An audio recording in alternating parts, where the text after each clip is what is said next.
Hi friends, welcome to Raga's kitchen. இன்றைக்கி வீடியோவில் சட்டுன்னு ஒரு 5 நிமிஷத்துலேயே நல்லா சூப்பரான டேஸ்டியான மசாலா பூண்டு சாதம் எப்படி பண்ணலான்றதாங்க பார்க்க போகிறோம். ரொம்ப ஈஸியாக செஞ்சிடலாங்க. இது நீங்கள் லஞ்ச் பாக்ஸ்க்கோ அல்லது வீட்டில் சாதம் மீதியானா கூட இந்த மாதிரி செஞ்சு கொடுக்கலாங்க. சட்டுன்னு காலியாயிரும். இப்போ இந்த பூண்டு சாதம் செய்கிறதுக்கு நல்ல பெரிய பல்லு பூண்டாக ஒரு 10 பல்லு பூண்டு எடுத்திருக்கேன். இது நல்லா இடித்து எடுத்துக்கோங்க. முடிஞ்ச வரைக்கும் நல்லா இடித்து எடுத்துக்கோங்க. பாருங்கள், இந்த அளவுக்கு நான் இடித்து எடுத்திருக்கேன். இப்போ ஸ்டவ்வில் ஒரு வாணலி வச்சுக்கலாங்க. இதில் 2லேருந்து 3 டீஸ்பூன் அளவுக்கு எண்ணெய் ஊற்றிக்கலாம். எண்ணெய் நல்லா சூடாகட்டும். எண்ணெய் சூடானதும் நம்ம இடித்து வச்சுருக்க அந்த பூண்டை போட்டு நல்லா வறுத்துக்கலாம்.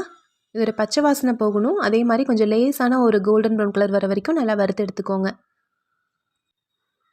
குழந்தைங்களுக்கு சாதம் கொடுக்கும்போது ஈவினிங் சாப்பிடும்போது விரும்பி சாப்பிட மாட்டாங்க. ஆனால் நீங்கள் இந்த மாதிரி ட்ரை பண்ணி பாருங்கள், கண்டிப்பாக விரும்பி சாப்பிடுவாங்க. பூண்டெல்லாம் நல்லா வறுபடட்டும். கொஞ்சம் லேசாக ஒட்டுற மாதிரி இருக்கும் வாணலியில். கொஞ்சம் எடுத்து விட்டு நல்லா வறுத்துக்கோங்க.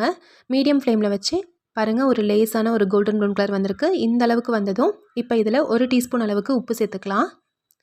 நான் இன்றைக்கி 2 கப் அளவுக்கு வேக வச்ச சாதம் போட போகிறேங்க. அதுக்கு இந்த அளவுகள் கரெக்டாக இருக்கும்.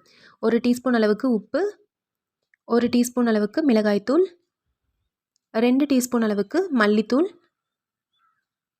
1/4 டீஸ்பூன் அளவுக்கு மஞ்சள் தூள், 1/2 டீஸ்பூன் அளவுக்கு கரம் மசாலா, இது எல்லாத்தையும் போட்டு நல்லா வறுத்துக்கலாம். 1/2 டீஸ்பூன் கரம் மசாலா சேர்த்தாலே போதும். இப்போ இந்த மசாலா தூள் எல்லாம் சேர்த்ததும் ஒரு நிமிஷத்துக்கு மட்டும் மீடியம் ஃப்ளேமில் வச்சு இது எல்லாத்தையும் வறுத்துக்கோங்க. பூண்டு பாருங்கள் எவ்வளோ கிறிஸ்பியாக இருக்குன்னு. இந்த மாதிரி நல்லா வறுத்து வந்ததும் இப்போ இதில் வேக வச்சுருக்க சாதத்தை போட்டுக்கலாம்.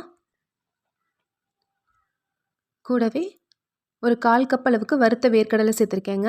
இது சாப்பிடும்போது அங்கங்கே கடிப்படும் போது ரொம்ப டேஸ்ட்டாக இருக்கும். அதுக்காக சேர்த்துருக்கேன். இது ஆப்ஷனல் தான், விருப்பப்பட்டால் சேர்த்துக்கோங்க. வறுத்த வேர்க்கடலை ஒரு 1/4 கப் அளவுக்கு சேர்த்துருக்கேன். சேர்த்துட்டு நல்லா ஒரு தடவை கலந்து விட்டுட்டு இப்போ நம்ம வேக வச்ச சாதத்தை போட்டு கலந்து விட்டுடலாம்.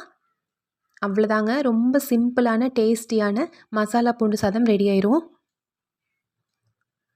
சாதம் மீதி ஆயிடுச்சு, என்ன பண்ணுறதுன்னு தெரியாத போது கண்டிப்பாக இந்த மாதிரி ட்ரை பண்ணி பாருங்கள்.